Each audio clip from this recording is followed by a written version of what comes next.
So hello guys, तर आज आपण बनवणार आहोत पनीर मोमोज। त्यामध्ये थोडेसे मी वेजीज ॲड करणार आहे। पहिलं तर थोडंसं तेल घेतलेलं आहे, आलं लसूण मिरची छानपैकी चॉप करून टाकलेले आहे। त्यानंतर त्यामध्ये शिमला मिरची, कांदा, गाजर आणि कोबी ते सुद्धा फाईनली चॉप करून टाकलेले आहेत। अदरवाईज तुम्ही चॉपरमध्ये सुद्धा ते चॉप करून त्यामध्ये टाकू शकता। त्यानंतर त्यामध्ये थोडंसं परतल्यानंतर काळी मिरी पावडर टाकायची आहे आणि चवीनुसार मीठ टाकायचं आहे। तेही छान मिक्स करायचं आहे। वेल मिक्स झालं ना, 1-2 मिनटात त्यामध्ये रेड चिली सॉस टाकायचं आहे आणि हार्डली 1 मिनटानंतर त्यामध्ये लगेचच पनीर टाकायचं आहे। काही जण खिचून टाकतात, पण हाताने चुरलेलं बेटर राहतं, म्हणजे थोडंसं एकदम ग्रेव्ही टाईप ते बनत नाही किंवा पाणी वगैरे सुटायचे चान्सेस खूप कमी असतात। आणि नंतर थोडंसं स्लो फ्लेम करायची आपल्याला एंडिंगला, अँड दॅट्स इट। 2 मिनटं पनीर टाकल्यानंतर 2 मिनटं ठेवायचे आणि झाकण देऊन थोडं रेस्ट करायला ठेवायचं आहे।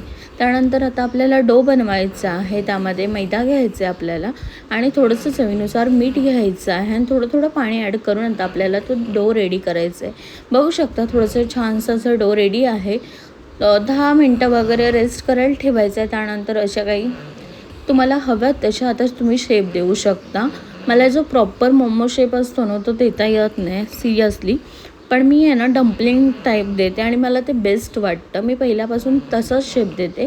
आपलं नॉर्मली करंजी करतो ना, आणि ते जस्ट फोल्ड करायचे। बघू शकते खूप इझीसुद्धा आहे, जास्त हेक्टिक पण नाही आहे शेप वगैरे द्यायला, आणि खायलासुद्धा तेवढंच टेस्टी, म्हणजे टेस्टी बोलते, एक प्रेझेंटेशनसुद्धा तेवढंच छान दिसतं। आणि हा पोटली टाईप बनवते। फक्त आहे ना पीठ एकदम जाड नाही ठेवायचं, अदरवाईज ते खायला थोडं जाड मग मैदा लागतो।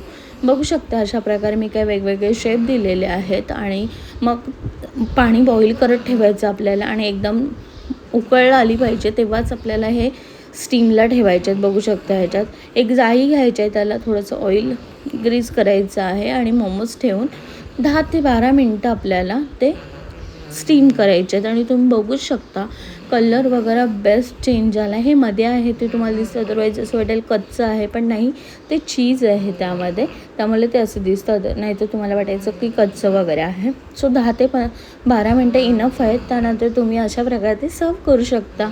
मी मायोनीज आणि शेजवान चटणीसोबत सर्व केलेलं आहे। सो रेसिपी आवडली असेल तर नक्की लाईक करा, शेअर करा आणि फॉलो करायला विसरू